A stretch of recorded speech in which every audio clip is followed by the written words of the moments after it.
अस्सलाम वालेकुम, the forex guide में खुशामदीद। मैं अहमद उमैर अख्तर हूँ और उम्मीद करता हूँ कि आप सब बिल्कुल खैरियत से होंगे और अपनी ट्रेडिंग को एंजॉय कर रहे होंगे। व्यूअर्स, आपके लिए एक टास्क है, छोटा सा टास्क।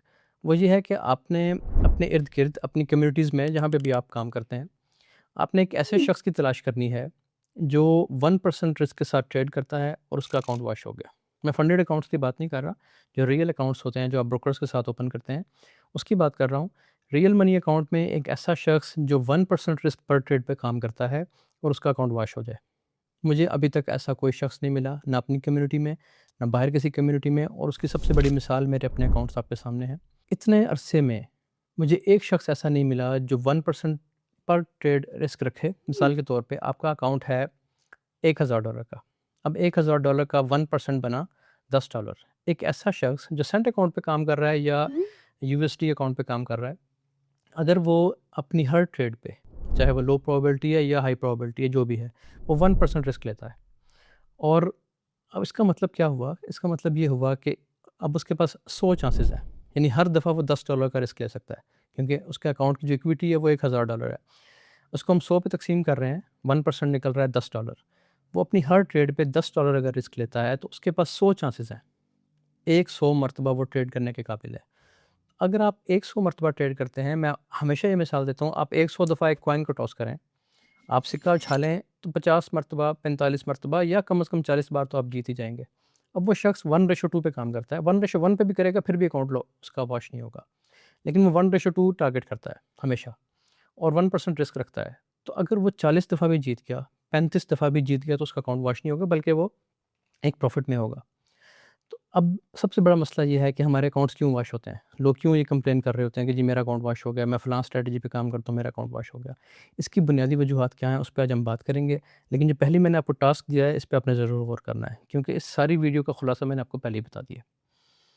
चलते हैं अपने पॉइंट नंबर 1 पे। पॉइंट नंबर 1 है जी हमारा lack of risk management and over leveraging. होता क्या है? रिस्क मैनेजमेंट का पता ही नहीं है। जो लोग कहते हैं कि मेरा अकाउंट वॉश हो गया, उससे मैं कहता हूँ आप ट्रेडर हैं ही नहीं। ट्रेडर का अकाउंट वॉश नहीं हो सकता, ये नामुमकिन चीज़ है। होता क्या है कि मैंने आपको अभी एग्जांपल दी कि आपने एक ट्रेड ली, उसमें आपका मैक्सिमम लॉस होना चाहिए, $10 का लॉस हो गया $1000 के अकाउंट पे। 10 का नहीं, 12 का हो गया, 14 का हो गया, 1.4% पे आप लेके उसको। कोई हाई प्रोबेबिलिटी सेटअप आपने देखा, आपने $20 रिस्क पे लगा दिए, कोई बात नहीं, चलता है। मैं भी ऐसे ही करता हूँ। लेकिन 20 की बजाय आपने लॉस कर दिया $300 का अपनी पहली ट्रेड में, यानी 30% आपने लूज़ कर दिया अपनी पहली ट्रेड में। अब वो रिकवरी नहीं होगी, क्योंकि अब आप इतने ज़्यादा फ्रस्ट्रेट हो जाएँगे कि अब आप गलती पे गलती दोहराएँगे। तो पहली चीज़, रिस्क मैनेजमेंट ज़रूरी है। 1% रिस्क जो है ना, रूल जो है, इसको याद रखें, इसको अपनी ज़िंदगी का हिस्सा बना लें। आपने कोई भी ट्रेड लेनी है, बहुत अच्छा लग रहा है सेटअप, बहुत हाई प्रोबेबिलिटी सेटअप लग रहा है आपको, 2% पे चले जाएँ, 1.5% पे चले जाएँ, लेकिन इससे ऊपर नहीं जाना आपने। इस तरीके पे काम करें। अकाउंट वॉश जिस दिन होगा आप मुझे बताएँ कि देखिए जी आपने कहा था 1% रिस्क लेना है, ये मैंने हर ट्रेड पे 1% रिस्क लिया, मेरा अकाउंट वॉश हो गया। नहीं, नामुमकिन चीज़ है ये। यानी आप ये देखें कि एक शख्स जो है वो 100 दफ़ा अपना कॉइन टॉस करता है, 100 दफ़ा वो कॉइन उछालता है। तो क्या ऐसा कभी आपने देखा है कि 100 दफ़ा एक सिक्के को उछाला जाए और 100 की 100 दफ़ा एक ही बंदा जीत जाए? नहीं होता ऐसा। 5 दफ़ा हो गया तो 5 दफ़ा भी, 2 दफ़ा एक जीत जाएगा, 3 दफ़ा एक जीत जाएगा, यही प्रोबेबिलिटी है। 100 दफ़ा में कम से कम भी आप 40 मरतबा, 45, 50 मरतबा, 60 मरतबा भी जीत सकते हैं। तो अगर आप बिल्कुल तुक्केबाज़ी कर रहे हैं ना, आपके पास कोई स्ट्रैटेजी नहीं है, तो भी आपका अकाउंट वॉश नहीं होता। लेकिन जब आप स्ट्रैटेजी पे काम करते हैं, मैं अपनी कम्युनिटी में भी यही बात करता हूँ, मैं फेसबुक पे, यूट्यूब पे भी यही बात करता हूँ कि अगर आपके पास स्ट्रैटेजी है और वो स्ट्रैटेजी 80% से नीचे आ रही है, तो फिर वो स्ट्रैटेजी नहीं है। ये चलें 70% कर लें, 70% से आपको ऊपर रहना चाहिए ओवरऑल। यानी आपके पास 1 साल का डाटा है, आप 12 उसको 12 महीने पे अगर डिवाइड कर लेते हैं आप और आप उसका डाटा कैलकुलेट करते हैं, तो ओवरऑल स्ट्रैटेजी आपकी कम से कम 70% से ऊपर आनी चाहिए। कोई लूज़ अगर आपकी है ना स्ट्रैटेजी, कोई लो प्रोबेबिलिटी स्ट्रैटेजी है, वो भी 70% से ऊपर आपको लेके जाएगी, तभी वो स्ट्रैटेजी है ना, वरना तो फिर वही सिक्के वाली बात आ गई। अच्छा जी, अब पहली चीज़ मैंने आपको क्या बताई कि लैक ऑफ रिस्क मैनेजमेंट है, सबसे मेन वजह यही है। दूसरे नंबर पे अकाउंट्स आपके छोटे हैं, दूसरा पॉइंट नहीं है, पॉइंट ये पहले ही है। छोटे अकाउंट्स पे बड़ी लेवरेज ली होती है, यानी $1000 का अकाउंट है, चलें रिस्क भी आपने 1% ले लिया पर ट्रेड, लेकिन ट्रेड्स कितने लगा लिए हैं? एक ही सेटअप पे 6 ट्रेड्स चल रही हैं, 10 ट्रेड्स चल रही हैं और स्टॉप लॉस भी नहीं लगे हुए। अब इसका ये देख लेना, फिर वही बात होगी कि आपने रिस्क तो 1% लिया एक ट्रेड पे, अब आपने स्टॉप लॉस भी उसका उस स्पेसिफिक ट्रेड पे आपका अगर लॉस हो रहा है तो वो 10 से $20 के दरमियान होना चाहिए। ऐसा नहीं है कि उसी एक पे आपने 1% करके 6 ट्रेड्स ले लिए, वो तो 6% हो गया। स्टॉप लॉस हुआ तो आपने उसका स्टॉप लॉस को और नीचे कर दिया, वो 12% में कन्वर्ट हो गया। तो ये काम बिल्कुल नहीं करना। नंबर 2 है जी अनरियलिस्टिक एक्सपेक्टेशंस। ये कोई गेट रिच क्विक स्कीम नहीं है, ये कोई इस तरह जुआ नहीं है, ये कोई लॉटरी नहीं है। मेहनत लगती है। मैं कहता हूँ दुनिया का सबसे आसान काम भी ये है, दुनिया का सबसे मुश्किल काम भी ये है। आप इसको नहीं, आप देखें एक छुरी है ना आपके हाथ में, कितना फ़ायदा है छुरी का, हमारी रोज़मर्रा की चीज़ है, ठीक है? कितने काम वो आसान करती है हमारे लिए। लेकिन दूसरी तरफ अगर आप उसको गलत इस्तेमाल करेंगे तो वो उतनी ही नुकसानदेह भी बन जाएगी। तो यहाँ पे याद रखें कि जो आपकी एक्सपेक्टेशंस है ना, ये एक हद तक होनी चाहिए। मैं ये कहता हूँ कि अगर आपको फॉरेक्स ट्रेडिंग आती है, आपकी इस पे अच्छी ग्रिप है, तो आप बहुत अच्छे पैसे बना सकते हैं, बहुत तेज़ी से पैसे बना सकते हैं। किसी बिज़नेस में इतनी तेज़ी से पैसे नहीं बनेंगे। लेकिन इसका मतलब ये नहीं है कि अपना सब कुछ इसमें डाल के और आप वन साइडेड होके और अपना सारा सरमाया लुटा दें इसमें, ये बिल्कुल भी ये तबाह कर देती है ये चीज़। याद रखें आपने फॉरेक्स ट्रेडिंग में आना है। आप यहाँ से, मेरे पास जो नए स्टूडेंट्स आते हैं, मेरा उनको मशवरा ये होता है कि आप सेंट अकाउंट खोलें, रोज़ $1 बनाना शुरू करें। सिर्फ़ $1। आप $100 का अकाउंट खोल लें, सेंट अकाउंट पे आ जाएँ, $1000 का खोल लें। लेकिन आपका शुरू का इनिशियल आपका जो टारगेट होना चाहिए, पहले 2-3 माह के लिए, वो ये है कि आपने सिर्फ़ रोज़ $1 बनाना है। अगर आप रोज़ रिस्क मैनेजमेंट के साथ रोज़ $1 बनाना शुरू हो जाते हैं, इसका मतलब ये है कि अब आप रोज़ कुछ अरसे बाद आप रोज़ $10 बना सकते हैं, आप रोज़ $100 बना सकते हैं, आप रोज़ $1000 भी बना सकते हैं। ये बिल्कुल वही रूल्स आपने उठा के कॉपी पेस्ट कर देने हैं। एक चीज़ मुझे पॉइंट ज़हन में आ गया है, मैं इस पे वीडियो भी बनाऊँगा। यूट्यूब पे हर दूसरा सवाल ये है स्ट्रैटेजी वीडियो के नीचे, किस टाइम फ्रेम पे करें, किस टाइम फ्रेम पे करें? भई कुछ स्पेसिफ़िक टाइम फ्रेम होता मैं आपको ज़रूर बताता, और जो स्पेसिफ़िक टाइम फ्रेम वाली स्ट्रैटेजीज़ हैं बताई हुई हैं वीडियो में। हमारे जो रूल्स होते हैं स्ट्रैटेजी के, वो हर टाइम फ्रेम पे चल सकते हैं। 1 minute, 3 minute, 5 minute, 15 minute, 30 minutes, 1 hour, 4 hour, daily, weekly, जिस टाइम फ्रेम पे आपको दिल करता है उसको अप्लाई कर दें। एक बात याद रख लें कि 1 मिनट और 3 मिनट ये उस बंदे के लिए है जिसको फॉरेक्स ट्रेडिंग में कुछ साल हो गए हैं। 2-4 साल वो लगा चुका है फॉरेक्स ट्रेडिंग में, उसको आइडिया है कि 1 मिनट, 3 मिनट कैसे काम करता है। एग्ज़ीक्यूशन उसकी फ़ास्ट है, ग्रिप उसकी अच्छी है, स्ट्रैटेजी पे एतमाद है, उसके लिए 1 मिनट, 3 मिनट है। अदरवाइज़ अगर आप बिगिनर हैं तो आप कम से कम 5 मिनट से स्टार्ट करें और 5 मिनट के ऊपर-ऊपर इन स्ट्रैटेजीज़ को अप्लाई करें। वरना जो रूल्स हैं वो 1 मिनट से लेके वीकली तक सेम है। जिस पे मर्ज़ी पे जो भी स्ट्रैटेजी बताऊँ, जिस मर्ज़ी टाइम फ्रेम पे आप चलाएँ उसको, इंशाल्लाह वो काम करेगी। अच्छा जी, आगे है जी अनरियलिस्टिक एक्सपेक्टेशंस के बाद है associating the present with the past. आपने ट्रेड ली, आपका स्टॉप लॉस हो गया। एक स्ट्रैटेजी जो आपने पैसे दे के सीखी है, या चलें आपने मेहनत से सीखी है, या कोई आपने खुद बनाई है वो स्ट्रैटेजी, आपने उसको बैक टेस्ट करना है पहले। बैक टेस्ट जो मेरी स्ट्रैटेजीज़ हैं उनको मैंने बैक टेस्ट किया हुआ है, इसकी मैं गारंटी लेता हूँ। उनके रिज़ल्ट्स भी हम आपके साथ शेयर करते रहते हैं। अब आपने वो स्ट्रैटेजी पकड़ ली, आपका एक स्टॉप लॉस हो गया, दूसरा हो गया, तीसरा हो गया। अब ये इंसानी फ़ितरत है कि चौथी ट्रेड उसी पे बन रही है, इंसान सोचेगा कि यार नहीं, 2 दिन से स्टॉप लॉस हो रहे हैं, मैं ऐसे करता हूँ किसी और स्ट्रैटेजी पे चलता हूँ। ये सबसे बड़ी गलती है। आप ये समझ लें, चलें स्ट्रैटेजी को छोड़ दें, आप तुक्के पे आ जाएँ। 3 दफ़ा आपने टॉस किया, 3 दफ़ा आप हार गए, तो चौथी दफ़ा तो आपकी प्रोबेबिलिटी बढ़ गई है, अब आप जीत जाएँगे इस दफ़ा। तो चौथी ट्रेड ज़रूर पकड़ें। ऐसा ना करें कि आपके 2 दिन स्टॉप लॉस हो गए, 3 दिन स्टॉप लॉस हो गए, या आपका पिछले 2 साल में, मैं अपनी एग्ज़ाम्पल दे रहा हूँ, हमारा मार्च का महीना अच्छा नहीं गया। हमने रिपोर्ट शेयर की है पब्लिकली, लेकिन इसका मतलब ये नहीं है कि अप्रैल में हम अपनी स्ट्रैटेजी चेंज कर देंगे, या मई में जाके हम कहेंगे यार ये चीज़ें काम नहीं कर रही, चेंज। भई वो चीज़ जो आपको 2 साल से प्रॉफ़िट दे रही है, वो आपको अगले 2 साल भी प्रॉफ़िट देगी। अगर किसी वजह से कुछ हम मार्केट में कुछ चीज़ें ऐसी हुई, हमारे सेटअप्स नहीं अच्छे बने हमारे टाइम पे, कुछ हमारी भी गलती होगी यकीनन, इसको हमने एनालाइज़ भी किया, उसको हम दूर भी कर रहे हैं इंशाल्लाह। लेकिन इसका मतलब ये नहीं है कि स्ट्रैटेजी शिफ्ट कर लें। इस काम से बचा करें। 3 ट्रेड्स में स्टॉप लॉस हो गया, 4 ट्रेड्स में स्टॉप लॉस हो गया, अब आपके जीतने की प्रोबेबिलिटी बढ़ गई है। रिस्क मैनेज होगा अगर आपने 3 ट्रेड्स में 3% आपका आपने गँवा दिया। चौथी ट्रेड में आप उस 3 में से 2%, 3% वापस भी ले सकते हैं। तो इससे बचा करें। ये जो होता है ना, आज इधर इस शाख पे, कल उस शाख पे, परसों उस शाख पे, वो बंदा नहीं जीत सकता। फॉरेक्स ट्रेडिंग में अगर आपने कामयाब होना है तो आपको अपनी जड़ मज़बूत चाहिए। आप खुद एक दरख्त होने चाहिए जिसकी जड़ मज़बूत है। और अगर आप परिंदे की तरह एक दरख्त पे, फिर दूसरे पे, फिर तीसरे पे जाएँगे तो कुछ भी नहीं बनेगा इस मार्केट में। अच्छा जी, आगे है जी the internal struggle with market risk. Internal struggle क्या है? इंटरनल स्ट्रगल ये है कि आपको बता दिया गया, मैं डिस्कॉर्ड पे सेटअप शेयर करता हूँ कभी-कभार जब अच्छा बनता है मुझे, या मुझे खुद लगता है कि मैं ट्रेड ले रहा हूँ दिन में, तो मैं अक्सर शेयर कर देता हूँ। अब मैंने वो ट्रेड शेयर कर दी, साथ में मेंशन करता हूँ हमेशा कि रिस्क मैनेज रखें अपना, या मैं ऊपर लिख देता हूँ कि 1% रिस्क की ट्रेड है। अब 1% रिस्क की ट्रेड है, उसमें स्टॉप लॉस होगा, मेरा भी होगा। अब अगर आपने यानी मुझे समटाइम्स मैसेज आना शुरू हो जाते हैं, वो कहते हैं हमने तो स्टॉप लॉस नहीं लगाया था, कि ट्रेड बहुत अच्छी लग रही थी, ज़ोन बहुत अच्छा था, हमने स्टॉप लॉस नहीं लगाया था।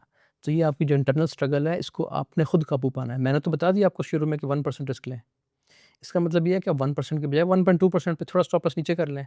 लेकिन प्राइस आपका स्टॉप लॉस पे आ रही है, आपने खींच के 2% पे कर लिया, और नीचे आ रही है, खींच के 5% पे कर लिया।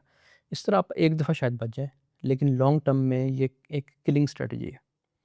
लॉन्ग टर्म में जाके अगर आपने रिस्क भी अपना, चलें रिस्क तो आपने ले लिया कैलकुलेट करके, लेकिन उस रिस्क को जो 1% पे काट देना चाहिए था आपको, वो आपने 5 पे और 10 पे और 15 या 20% पे जाके काटा मजबूरन। अब आपको रिकवर करने में कितना टाइम लगेगा? 10 ट्रेड चाहिए मुसलसल 1:2 की, जो आपको वो रिकवर करके देंगी। तो इसलिए इनिशियल लॉस जो होता है ना, शुरू में ही कोई चीज़ आपकी ख़राब हो रही है, उसको शुरू में फ़िक्स कर लें। आपकी स्ट्रैटेजी के अगेंस्ट जा रही है चीज़, फ़ौरन निकल जाएँ उससे। 1% पे, 1.5%, 2% पे मैक्सिमम ज़रूर निकल जाएँ उससे। इस चीज़ का ख़्याल करें। ये वो चीज़ें आपको बता रहा हूँ जो आप गलतियाँ करते हैं और अकाउंट वॉश हो जाता है। इन चीज़ों से बचना है आपने। आगे है जी, thinking in certainties instead of probabilities. कोई भी सेटअप बना, दुनिया का इंतहाई कोई स्ट्रॉन्ग और हाई प्रोबेबिलिटी सेटअप बन गया, उसमें भी चांस है 5%, 10% चांस उसका भी है कि वो फेल हो जाएगा। क्योंकि दुनिया में इतना कुछ चल रहा है इन मार्केट्स में, चाहे वो ऑयल की मार्केट हो, चाहे वो गोल्ड मार्केट हो, वो करेंसीज़ की मार्केट हो, कोई भी दुनिया की चीज़ है। इतने ज़्यादा फंडामेंटल्स इन्वॉल्व हैं, इतना ज़्यादा सरमाया इन्वॉल्व है कि दुनिया में सब कुछ क्या हो रहा है, आप जितनी मर्ज़ी खबरें लगा के देखते रहें, आपको नहीं पता चलेगा क्या चल रहा है। असल गेम नहीं समझ आएगी। तो प्रोबेबिलिटीज़ होती हैं वो सेटअप फेल होने की। अब आपने देखा कि जी वैसे तो मैं 1% रिस्क लेता हूँ। एक सेटअप बहुत अच्छा बन रहा है, इस पे मैं रिस्क 10% ले लेता हूँ। अब आपने रिस्क ले लिया 10%, उसका स्टॉप लॉस हो गया, तो आपने जो 10% 1% करके या 2% करके गेन किया था, वो एक ही ट्रेड में आपने गँवा दिया। जो शख्स, मैं कहता हूँ, फिर बात दोहरा रहा हूँ, जो शख्स ये कहता है कि मेरा अकाउंट वॉश हो गया इस स्ट्रैटेजी की वजह से या बड़े स्टॉप लॉस की वजह से, वो झूठ बोल रहा है। वो झूठ बोल रहा है, मैं ये पब्लिकली ये बात करता हूँ। क्योंकि इस तरीके से स्टॉप लॉस, आपका बड़ा स्टॉप लॉस भी चाहे 200 पिप का है, चाहे 2 पिप का है। अगर आपका स्टॉप लॉस हिट हो रहा है, तो आपका 1% लॉस होना चाहिए। बड़े स्टॉप लॉस का क्या मतलब है? आपका स्टॉप लॉस बन रहा है 300 पिप्स का, रिस्क आपने लिया हुआ है 1%। ज़ाहिर है जब आप 1% रिस्क लेंगे 300 पिप के स्टॉप लॉस पे, तो लॉट साइज़ बहुत छोटा होगा, ठीक है? लेकिन वो ट्रेड भी तो लंबी चलेगी, फिर उसको आप टारगेट भी तो ऐसे ही करेंगे, 300% पे पहला टारगेट होगा, सॉरी 300 पिप्स पहला टारगेट होगा, फिर आप ब्रेक इवन करेंगे, प्रॉफिट टेकिंग करेंगे, बाकी को छोड़ देंगे। मुमकिन है 1:2, 1:4, 1:10 भी चल जाती हैं ट्रेड्स। अब इसमें आपने क्या करना है कि आपने इस प्रोबेबिलिटी को अपने ज़हन में रखना है कि स्टॉप लॉस हो सकता है। इसको ज़हन में रखेंगे तो आपका रिस्क कंट्रोल रहेगा। रिस्क कंट्रोल रहेगा तो अकाउंट सेफ रहेगा। छठा पॉइंट है जी हमारे पास, viewing the market as a provider और एन एनिमी। आप एक चीज़ देखें कि आप एक किसी रास्ते पे चल रहे हैं, हाइकिंग कर रहे हैं कहीं पे आप, आपको एक पत्थर से ठोकर लगती है, आप गिर जाते हैं और उस उठ के गुस्से में आप उस पत्थर को मारना शुरू कर दें। इसका क्या मतलब है कि आपकी ज़हनी हालत कैसी है, आप कैसे इंसान हैं? इस चीज़ पे गौर करना है आपने। तो जब आपका मार्केट स्टॉप लॉस सेट करती है, आप उसको मारने की कोशिश करते हैं। एक ट्रेड और, रिस्क बढ़ा के दूसरी ट्रेड, कि बस अभी ये जो अब लॉस हुआ है ना, ये मैं रिकवर कर लूँ। यानी एक शख्स जो गिर गया पत्थर से ठोकर खा के, वो उठता है, उसी पत्थर को मारना शुरू कर देता है कि जितना दर्द मुझे हुआ है ना, इतना एक बार मैं इसको दे दूँ पत्थर को, तो फिर मैं आगे चलता हूँ। ये आप अपना, पहले आपने अपने पाँव का नुकसान किया, फिर आप खड़े हुए, अब आप अपने हाथ का नुकसान कर रहे हैं, पत्थर को कोई फ़र्क नहीं पड़ रहा। वही चीज़ यहाँ पे है। मार्केट को इस चीज़ से कोई ग़रज़ नहीं है कि आपके पास कितने पैसे हैं, या आप कितने गरीब इंसान हैं, या कितने मजबूर इंसान हैं। आपका स्टॉप लॉस हो गया, बस आपने यहाँ पे सब्र करना है और एक अपॉर्चुनिटी का वेट करना है कि मुझे दोबारा मौका मिले। अब जब मौका मिलेगा तो मैं बदला लूँगा। बदला लें, ज़रूर लें, ठंडा करें अपने आप को, लेकिन उसी वक़्त नहीं, उठ के उस पत्थर को मारना शुरू नहीं कर देना। आपने अपना लॉट साइज़ नहीं बढ़ा लेना, आपने फ़ौरन से ट्रेड नहीं कर लेनी, आपने वेट करना है कि बस इसका सबसे आसान तरीका क्या है? देखें, अल्लाह ताला सबको हिफ्ज़ अमान में रखे, सबके बच्चों को, सबके वालिदैन को। खुदा न ख़ास्ते आपके घर में कोई करीबी शख्स फ़ौत हो जाता है। अब उस वक़्त आप देखें और अचानक किसी की डेथ हो जाती है। आप इमेजिन करें कि ये कितना बड़ा दुःख है और कैसा बंदा शॉक में जाता होगा। लेकिन ये जो शॉक होता है ना, ये वो जो दर्द होता है, वो मुमकिन है उसको वो 20 साल, 50 साल अपनी पूरी ज़िंदगी याद रहे। लोगों के छोटे-छोटे बच्चे, अल्लाह ताला माफ़ करे, उनके बच्चे फ़ौत हो जाते हैं, छोटे बच्चे। अब वो माँ-बाप जो होते हैं ना, वो उनको याद करके सारी उम्र रोते हैं। लेकिन वो जो पहले दिन का शौक होता है ना, जो पहले दिन का दर्द होता है, वो मद्धम हो जाता है आहिस्ता-आहिस्ता। वक़्त मरहम होता है ना, तो वक़्त का जो मरहम है, वो उस दर्द को थोड़ा-सा मद्धम कर देता है, वो हल्का हो जाता है। ख़त्म नहीं होता कभी भी। लेकिन यहाँ पे जो पैसा है ना, पैसे का दर्द ख़त्म हो जाता है। यानी आपके पास आज पैसे थे, आपका स्टॉप लॉस बड़ा हिट हो गया, आपके $1000 चले गए, कोई बात नहीं। बजाए इसके कि आप उसी वक़्त एक और गलती करें, बाहर चले जाएँ। 1 दिन मतलब 24 घंटे के लिए ट्रेड छोड़ दें, बड़ा लॉस हो गया तो कोई बात नहीं। आप बाहर आएँगे ना तो उस वक़्त आपका जो ज़हन में एक जो वो बेचैनी थी, जो आपके अंदर आग लग गई थी कि यार ये अभी पूरे करने हैं आज ऑर्डर, वो कुछ घंटे बाद बहुत ठंडी हो जाएगी और अगले दिन तक आप कहेंगे यार कोई बात नहीं, उड़ गए दोबारा आ जाएँगे इंशाल्लाह। तो इंसानी जो जान का नुकसान है वो इंसान नहीं भूलता, वो याद करता रहता है। ये जो पैसे का नुकसान है, इसका भी तकलीफ़ होती है, इंसान प्यार करता है पैसे से, ज़रूरत भी है इंसान को। तो ये मद्धम हो जाता है आहिस्ता-आहिस्ता, इसको मद्धम होने के लिए टाइम चाहिए। तो स्टॉप लॉस का कम से कम टाइम 24 आवर्स है। एक स्टॉप लॉस बड़ा हो गया, छोटा हो गया कोई बात नहीं, 1% गया, मैं फिर कह रहा हूँ 1% का कोई मसला नहीं है, 2 घंटे बाद सेटअप बना फिर लगा लें। जिनका बड़ा लॉस हो जाता है, उनकी प्रोबेबिलिटी हाई है कि अब वो अपना अकाउंट जो है वॉश कर लेंगे, क्योंकि बड़े नुकसान का इम्पैक्ट भी बड़ा आता है ज़हन पे। तो ये ज़रूर कोशिश करें कि जब बड़ा लॉस हो गया, खुदा न खास्ता, वैसे कोशिश करें बड़ा लॉस हो ही ना, हो गया तो छोड़ दें। 1-2 दिन बाहर घूमें-फिरें, कहीं जाएँ, कुछ मूवी देख लें, कुछ और काम कर लें, लेकिन इससे उठ जाएँ, चार्ट से उठ जाएँ। अच्छा जी, 7वाँ पॉइंट हमारे पास क्या है? 7वाँ पॉइंट है the search of the holy grail leads traders to jump from one strategy to another. एक चीज़ है सपोर्ट बिकम्स रेजिस्टेंस, या आप ये कह लें कि रेजिस्टेंस बिकम्स सपोर्ट। एक जगह से प्राइस रेजिस्टेंस ले रही थी, फिर प्राइस ने उसको ब्रेक किया, अब वो रेजिस्टेंस सपोर्ट का काम करेगी। ये बिल्कुल एक बेसिक कॉन्सेप्ट था जो हर ट्रेडर जानता है इसके बारे में कि रेजिस्टेंस बिकम सपोर्ट। अब जब नए कॉन्सेप्ट्स आते हैं ना तो कोई इसे कहता है कि ये ब्रेकर ब्लॉक बन गया जी। तो रेजिस्टेंस बिकम सपोर्ट वाला सोचता है कि यार ब्रेकर ब्लॉक तो बड़ी कोई मज़े की चीज़ है, बहुत प्यारा नाम है, ये सीखना चाहिए, ये क्या है? आप अगर जाके मुख्तलिफ कॉन्सेप्ट जो मार्केट में चल रहे हैं, जब जाके आप उनको सब नामों को लिख लें और फिर उनको कोरिलेट करना शुरू करें, चीज़ें वही हैं। जब आप सुनते हैं ना कि यार ये वीएसए है, अब इसकी जगह फ़लाँ वॉल्यूम कॉन्सेप्ट आ गया, तो लोग भागते हैं उधर कि वो कोई नई चीज़ ईजाद हो गई है। ऐसा कुछ भी नहीं है। मार्केट की वही चीज़ें हैं, वही स्ट्रैटेजीज़ हैं जो सालों से चल रही हैं। नाम बदल के यानी नई पैकिंग में एक चीज़ आ जाती है। चीज़ वही होती है, ठीक है? यानी एक पत्ती है, पत्ती वही है। उसको आप जो मर्ज़ी नाम कर दें, उसको डायमंड कर दें, उसको प्रीमियम कर दें, उसको प्लैटिनम कर दें, पैकिंग चेंज करें और आगे बेच दें। तो वो लोग कहेंगे कि यार ये पत्ती पी तो रहे थे हम, चाय अच्छी थी, इसकी मज़े की थी, लेकिन ये नई आई है, ये ट्राई करते हैं।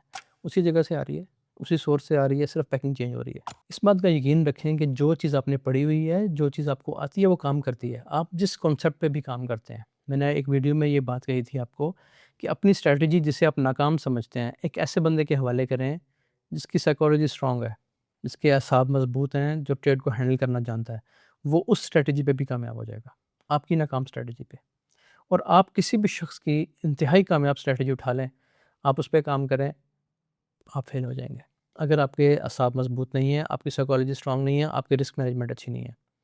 ये सिर्फ़ एक इल्यूज़न है, ये एक धोखा है, ये एक फ़रेब है कि जी फ़लाँ स्ट्रैटेजी बहुत अच्छी है, फ़लाँ की स्ट्रैटेजी बहुत अच्छी है, फ़लाँ की स्ट्रैटेजी, मैं तो अपनी स्ट्रैटेजीज़ को भी बीच में ऐड करता हूँ। मैं कहता हूँ जो हमारी स्ट्रैटेजी पे कामयाब है, वो उठ के सपोर्ट रेजिस्टेंस पे काम करना शुरू कर दे। अगर वो यहाँ सक्सेसफुल है, वहाँ भी सक्सेसफुल होगा। प्रोबेबिलिटीज़ में फ़र्क आएगा, विन रेट ऊपर-नीचे होगा, ज़रूर होगा। ओवरऑल आप प्रॉफ़िट में रहेंगे। शर्त क्या है यहाँ पे, नया नाम सुन के फ़ौरन से भाग ना जाया करें, ये मेरी आपसे रिक्वेस्ट है। जो चीज़ें आप पढ़ चुके हैं, ख़ास तौर पे मैं अपने स्टूडेंट से मुख़ातिब हूँ कि जो चीज़ें आपने पढ़ी हैं, आपने फ़ीस दे के पढ़ी हैं, फ्री तो नहीं पढ़ी। उन पे काम करें, उन पे ट्रस्ट करें। उसका सबसे बड़ा सबूत मेरा अकाउंट है, जो कि अक्सर लाइव पे मैं तो अपनी ट्रेड भी दिखा देता हूँ अपने स्टूडेंट्स को, जी ये देखें ये ट्रेड है, यहाँ से लिया, यहाँ प्रॉफ़िट टेकिंग की है, ये इसका स्टॉप लॉस है, या ये इसका टीपी है। और दिखाने का मकसद ये होता है कि आप में ये कॉन्फिडेंस आ जाए कि यार अगर मेरा अकाउंट ग्रो कर रहा है, तो आपका भी इस पे करना चाहिए। मैं तो हल्फ़ दे के कहता हूँ कि मैं किसी और स्ट्रैटेजी पे काम नहीं करता। जो मैं पढ़ाता हूँ, जो मैं बताता हूँ, वो मैं पूरी ईमानदारी से बताता हूँ, चाहे वो यूट्यूब पे है, चाहे वो हमारी अपनी कम्युनिटी में, हमारे कोर्स में है। उस पे काम करेंगे, इधर-उधर नहीं भागेंगे तो इंशाल्लाह आप सक्सेसफुल हैं, मैं गारंटी देता हूँ आपको। अब इन 7 पॉइंट्स का मैंने 7 पॉइंट्स डिस्कस किए हैं, इनकी समरी क्या है? इस रूल का नाम है 90-90-90। रूल क्या है जी? रूल ये है कि in the industry 90% of traders lose 90% of their money in their first 90 days. 90% traders ऐसे हैं जो पहले 90 डेज़ में अपना अकाउंट वॉश कर लेते हैं। अब इसमें इससे आपने बचना कैसे है? ये तो समरी आ गई, वजूहात पर मैंने आपको बताई हैं। इससे बचने का तरीका क्या है? इससे बचने के 2-3 पॉइंट्स हैं। पहली चीज़ तो ये है कि अपना रिस्क कंट्रोल करें। 1% से 2% के दरमियान कसम खा लें कि इससे बाहर आपने नहीं निकलना, तो मैं कसम खाता हूँ आपका अकाउंट वॉश नहीं होगा। ठीक है? क्योंकि आपकी स्ट्रैटेजी नहीं काम कर रही तो कब तो चलेगा? एक कुदरत का निज़ाम भी होता है, आपने सुना होगा, कुदरत का निज़ाम तो चलेगा जो आपको बचाएगा अकाउंट वॉश होने से। तो 1% और 2% के दरमियान रिस्क मैनेजमेंट रखें। नंबर 2, अगर आप स्टॉप लॉस के साथ काम कर रहे हैं, जो कि यकीनन स्टॉप लॉस के साथ ही करना चाहिए अनलेस आपके पास कोई वो इन्वेस्टर माइंडसेट की कोई स्ट्रैटेजी है, या आप लेयरिंग करना जानते हैं, रिकवरी सिस्टम है, सारा कुछ। लेकिन जब आप स्टॉप लॉस के साथ काम कर रहे हैं, 90% लोग इसके साथ ही काम करते हैं ज़ाहिर है, तो फिर अपने स्टॉप लॉस को सेफ़ जगह पे रखें। लेकिन अगर वो हिट हो रहा है तो हिट होने दें। फिर ये ना करें 10 पिप नीचे, 50 पिप नीचे, 100 पिप ये इस तरह काम नहीं चलेगा। 1 दफ़ा बच जाएँगे, 2 दफ़ा बच जाएँगे, 10 दफ़ा बच जाएँगे, लेकिन जिस दिन मारे जाएँगे उस दिन सारा अकाउंट वॉश होगा। तो क्या करना है, पहला रूल ये है कि 1% और 2% पे रहना है। दूसरा रूल ये है कि अपना स्टॉप लॉस बेशक सेफ़ रखें, बड़ा रखने में कोई हर्ज नहीं है। अगर आपने स्टॉप लॉस बड़ा रख लिया है और ऊपर से लॉट साइज़ छोटा कर दिया, रिस्क मैनेज है, कोई मसला नहीं है, 1000 पिप का स्टॉप लॉस लगाएँ, कुछ भी नहीं होगा। लेकिन जब वो 1000 पिप का स्टॉप लॉस हिट हो रहा है तो फिर हिट होने दें, फिर नहीं खींचना। Number 3, walk away for 24 hours after loss. बड़ा लॉस हो जाए 24 घंटे छोड़ दें, पर बताया आपको बात। आज लॉस हो गया, खुदा न खास्ता एनवाई सेशन में छोड़ दें, कल का दिन बेशक ना आए, उससे अगले दिन आ जाएँ, कुछ भी नहीं होगा, ना आप गरीब हो जाएँगे इससे एक स्टॉप लॉस से, ना आप अमीर हो जाएँगे एक ट्रेड लेने से। तो 24 घंटे का गैप डाला करें, बड़े लॉस के बाद। छोटे-मोटे लॉस हैं 1% कोई बात नहीं, सेम डे बनाएँ। आखिरी चीज़ ओवर ट्रेडिंग है, stick to a strict checklist for A+ setups. इसका मतलब ये है कि आप अपने सामने अपनी जो आपकी स्ट्रैटेजी है उसके रूल्स बना के एक छोटी सी पर्ची लें, ठीक है, एक पेपर लें, उस पे अपने रूल्स लिख लें कि ये 4 चीज़ें मैं चेक करूँगा, या ये 5 चीज़ें, या ये 3 चीज़ें मैं देखूँगा, जब ये बनेंगी मैं ट्रेड लूँगा। वो अपने ऊपर यहाँ साइड पे कहीं पे लगा लें, ठीक है, अपने लैपटॉप के साथ कहीं पे चिपका लें, अपने वर्किंग टेबल पे चिपका लें। जब भी आपकी वो चेकलिस्ट कंप्लीट हो रही है, देखें फ़ौरन से 3 चीज़ें कंप्लीट हैं, ये 5 चीज़ें जो मैं रखता हूँ ये कंप्लीट हैं, ट्रेड ले लें, 1 सेकंड भी डिले नहीं करना। और अगर वो चीज़ें कंप्लीट नहीं है, तो फिर चाहे आपको 1 सेकंड क्या, 1 सेकंड डिले नहीं करने की बात की बजाय आपको 1 दिन बैठना पड़ जाए, पूरा 2 दिन बैठना पड़ जाए, आपने ट्रेड नहीं करनी जब तक आपकी वो चेकलिस्ट कंप्लीट नहीं हो रही। ये करके देख लें। हम इस टॉपिक पे एक वीडियो फिर बनाएँगे अब से 1 महीने बाद, यानी अभी ये अप्रैल का एंड है। हम मई के एंड पे या जून के स्टार्ट में दोबारा इस टॉपिक को हम छेड़ेंगे, दोबारा इस पे बात करेंगे। तब तक आपका टास्क ये है कि आप ये जो मैंने 6-7 रूल्स बताए हैं इनसे बचें, 1% रिस्क पे काम करें। स्ट्रैटेजी आपने जो, मैंने स्ट्रैटेजी की बात ही नहीं की इसमें, जिस स्ट्रैटेजी पे भी काम कर रहे हैं आप ये रूल्स अप्लाई कर लें, आप इंशाल्लाह सक्सेसफुल हो जाएँगे। मिलते हैं इंशाल्लाह नेक्स्ट वीडियो में, तब तक के लिए अल्लाह हाफ़िज़।